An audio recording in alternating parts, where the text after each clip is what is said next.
kitendo, huwa ni, huwa nacho ni kullu lafdhin, ni kila lafdhi au ni kila tamko.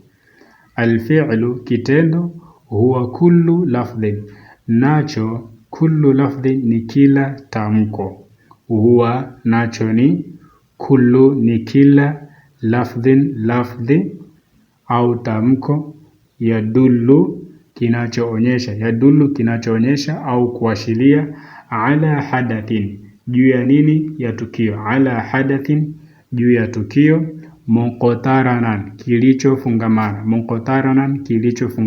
kilichofungamana. Bizamanin na wakati. Kwa hivyo tunaposema alfi'lu manake huwa kullu lafdhin, ni kila tamko.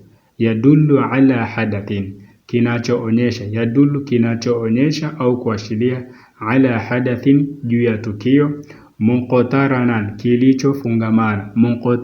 kilichofungamana. Bizamanin na nini? Na wakati. Kwa hivyo unaposoma neno lolote, unapoona kwamba upo wakati umefungamana ndani yake, hicho tunasema ni nini? Ni kitendo.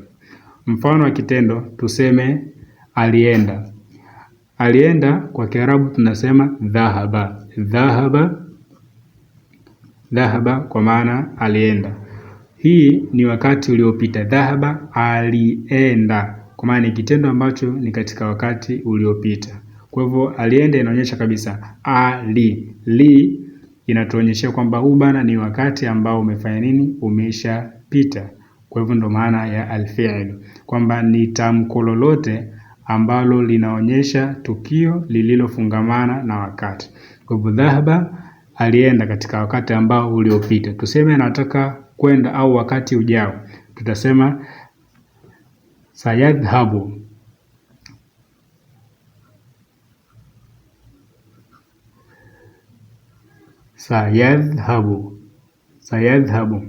Sayadhhabu kwa maana ya nini? Ataenda. Sayadhhabu ataenda.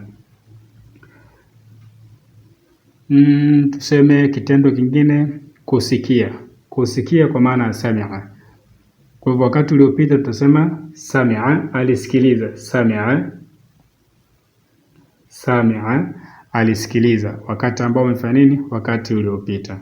Kwa hivyo hivi ni baadhi tu ya vitendo ambavyo unaweza ukakaa ukajaribu kutafuta vitendo vingi ili kuweza kuvifanyia mazoezi. Kwa hivyo dhahaba alienda wakati ambao uliopita.